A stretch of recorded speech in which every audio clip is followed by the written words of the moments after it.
You in the back, pay attention, please. There's a snippet coming.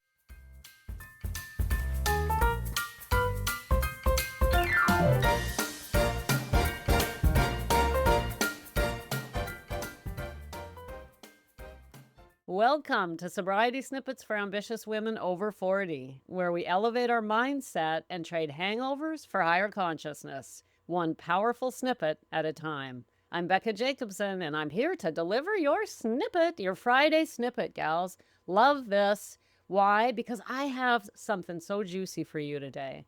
So for those of you who don't know me, hello, gals, and welcome to Snippet Land. Just so glad that you made it here because this is the place to be. It's like welcome home to Snippet Land if you're a 40-plus woman and alcohol's got a little grip on you. You're a professional, you got it all together, but the booze, the wine, it's just more than you want. Well, that's what we do here. That's what we tackle here. And not only that, we don't just put down the booze. What we do is we create a life that we not only don't want to run away from, but a life that we actually are so proud of and so excited about. And we make this the best chapter of our lives. That's my goal for you. So pay attention, gals. Belly up and let's do it. Today, belly up. Oh, that was funny. My first husband used to say that, and he'd literally say, belly up to the bar, and then he'd buy me a drink. Oh my goodness. I don't know where that came from, but I like it. So we're going to belly up for a snippet, not for a drink. And we're not bellying up to the bar. Man, that was funny how that just popped out. My first husband died from alcohol. He drank himself to death. No, that's not funny. We had divorced before he died, but he made it to 49.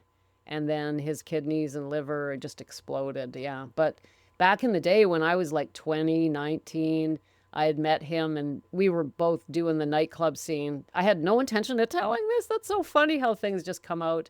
But that's what he would see me and come across the bar like before we were married or anything. And he'd approach me and say, hey, babe, belly up to the bar and I'll buy you a drink. And I just loved that. And I'd belly on up. Anyways, there's a little stroll down memory lane for you. Gals, I have a real treat for you today, for real. And so, yeah, go ahead and belly up and let's do it. Today, I'm going to give you 4 daily practices if you're seeking a more spiritual life. And these 4 practices come from, ready? Peace Pilgrim. So let me give you, if you didn't hear about Peace Pilgrim before, we've talked about her here on the show. I have a book of hers, and every now and then I pop a nugget out of this book and share it with you. Well, Peace Pilgrim was an amazing woman who walked in 1953. She began her pilgrimage of walking across the United States to teach humanity about peace. So there's no social media, but she became fairly well known because she just kept walking. She walked something like 25,000 miles between 53 and 1981 when she was tragically killed in a car crash. But in those 30 plus years of, or I guess just about 30 years of walking, that's what she did. She just walked and she wore a big tunic with the big letters on the front that said Peace Pilgrim. And people would come and out on the highway and they'd meet up with her and buy her dinner. And she was amazing, amazing. She only carried what fit in her pockets and she relied entirely on the kindness of others for food and shelter. And she spoke constantly, constantly about inner peace being the foundation for world peace. So at the end of her life, those who loved her dearly put together at least this one book I have. I found this book in some obscure used bookstore in the corner of nowhere. There it was, just popped out at me, and I'd actually never heard of this woman. I'm really enjoying it. She didn't write the book. It's just nuggets from her journals and from her talks. So anyway, I found on page 77 of this book called Peace Pilgrim, that's all it's called, where she gives us a little paragraph on, well, here's what she says, quote, for those of you who are seeking the spiritual life, I recommend these 4 daily practices. Right? And when I read that, I thought, well, there's a snippet. I'm going to share these with you. So let's talk about it. But first, why should we seek a spiritual life? I think it's kind of a no-brainer. The truth of the matter is that our relationship with alcohol, many would argue, is a hole in the soul. We need a connection to something deeper, bigger, greater than ourselves, or we could call it our higher selves or God, infinite spirit, universe. Doesn't matter what you call it, but a connection to your deep inner self, right? It's so important. It's so important. In fact, many would argue that the journey to sobriety is incomplete without it. So, what did the Peace Pilgrim have to say? She gave these 4 daily practices. Let's just talk about them. Number 1, here it is. Ready? Spend time alone each day in receptive silence. Spend time alone each day in receptive silence. That's all she says. So let's talk about what she means here, what she might mean. Becca's interpretation of what she means. She could have just said, spend time alone in silence, but she included the word receptive. What does receptive mean? Open to receive. Open to receive.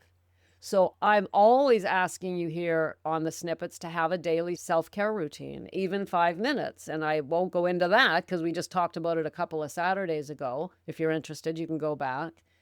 But we need to take at least a few minutes every day where we connect with ourselves, where we start our day, preferably we do it in the morning, we start our day with intention. So we're not going through the day on autopilot or taking the path of least resistance or, heaven forbid, tippy-toeing through life, which is what we talked about on Wednesday, right? So we want to spend a little bit of time each day on ourselves so we can show up for others. Well, the Peace Pilgrim says, spend time alone each day in receptive silence. I think that's so beautiful because she's saying, open your heart. What's the message? What is being sent to you from that higher realm? Whether it's your higher self or God, whatever it is, give yourself a chance to hear it. We go, and then numb. How are we ever supposed to hear a message from something greater than ourselves, which can only be heard in silence? How much time do you spend in silence? Any? There are some people, and I know lots of people, who spend 0 time in silence. There's always something going on, always noise, whether it's in the earbuds or outside the earbuds. Spend a little time alone each day in receptive silence. Gals, that can be 1 minute. Just open your heart, close your eyes, and be quiet for 60 seconds. Take a breath and let God enter. Let's see what happens when we try that, you know? Let's try it. So thank you for that one, Peace Pilgrim. Number two, when angry or afflicted with any negative emotion, take time to be alone with God. Wow. So number 1, she's telling us to spend a little bit of time each day in receptive silence. She's telling us here when we have a negative emotion, take the time to be alone with God. And of course, God is whatever you fill in the blank. You know what God means to you. And so I'm not going to, by any stretch of my imagination, try and tell you what God would look like or feel like for you. But her remedy for a negative emotion is that silence, that receptive silence, time alone, asking, I'm angry, I'm frustrated, I'm traumatized, I'm depressed, I'm anxious, negative emotion, any negative emotion. Take time to be alone with God. Isn't that amazing? So we have 2 practices. The first one is just do it, spend a little bit of time each day. And number 2, when you have a negative emotion, the same remedy. And this is not what we do, gals, when we're still drinking. We do not spend time alone, and we do not take time to be alone with God. What we do is we take a drink. We turn to a glass of wine. I'm angry. I'm anxious. I need a drink. Number 3, visualize God's light each day and send it to someone who needs help. I love this one. I love this practice. And it doesn't have to necessarily be God's light, but it can be. But I do this all the time. To visualize myself and others. And I walk my clients through visualizations. I also walk women who come to my free events. We'll do a visualization similar to this, where we just visualize ourselves surrounded by a bright light that is just pure love. And then you can send it to someone. You can literally gather it up in your hands like a ball of energy and shoot it out to somebody else. Maybe someone who's suffering or someone who's struggling, or better yet, someone you dislike. Someone you're having difficulty with. Send them some healing light. Send them God's light. How do you do it? Very simple. Just imagine it. Just see it in your mind's eye. And just, if there's somebody out there you're just struggling to get along with, drive, one of those people in your life where it's like, no matter what I do, there's just always a tension between us. Sit quietly, close those eyes, see that person just completely absorbed in that light, and send it from your heart to theirs, and just some love. So again, here's how she says it. Visualize God's light each day and send it to someone who needs help. The interesting thing about this practice is it's not a fantasy. It's real, gals. When you do that, you are doing it. You are sending real loving energy to that other human. Why? Because thoughts move through the air just like Wi-Fi, just like any other sound wave, any other wave that moves through. We can't see Wi-Fi. We know it's there. It's making our phone work. Cellular, right? All of it. It's invisible rays shooting through the air, making our phones work. Well, this is what happens when you think beautiful thoughts or negative thoughts about another. You're shooting those invisible rays directly to that person. And they may not stop dead in their tracks and go, I felt that. Somebody just sent me some hatred or some love. No, but it gets there anyway. It gets there, and it's very, very soothing on your own heart. So number 3 from Peace Pilgrim, visualize God's light each day and send it to someone who needs help. If you can't get out there and volunteer, or if you can't somehow get involved in something to help other people, just do this. If you have a neighbor who's struggling, close your eyes and send them God's light. Man, what a practice, right? And then number 4, I love this. Ready?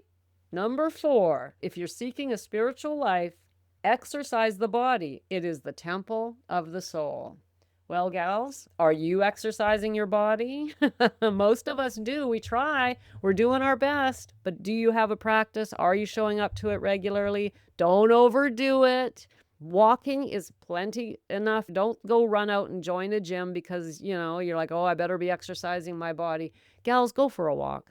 Walk the dog. Walk yourself. Whatever works. Get on your little rebounder. Ride a bike. I don't know. But the body, right? When we move that body, it is so beneficial. And you don't need me to tell you that. So, gals, there's 4 spiritual practices from the Peace Pilgrim who just walked and walked and walked for just about 30 years. What a life, eh? Talk about taking the road less traveled. That's what I admire about this woman. I admire anybody who's willing to take the road less traveled. Anybody who chooses their own path instead of following the path of least resistance has my deepest admiration.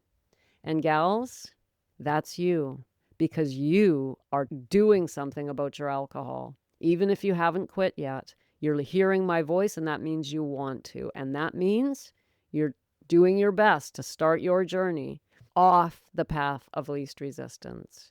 You're doing your best. You want to. You're saying to yourself, I want to stop doing this and move into a different life. I just don't know how, because I've been doing this, stuck in this rut or whatever you want to call it for so long. But you want to, and that's the first step. Willingness is the first step. The desire is the first step. So you're there, and that makes me very proud of you.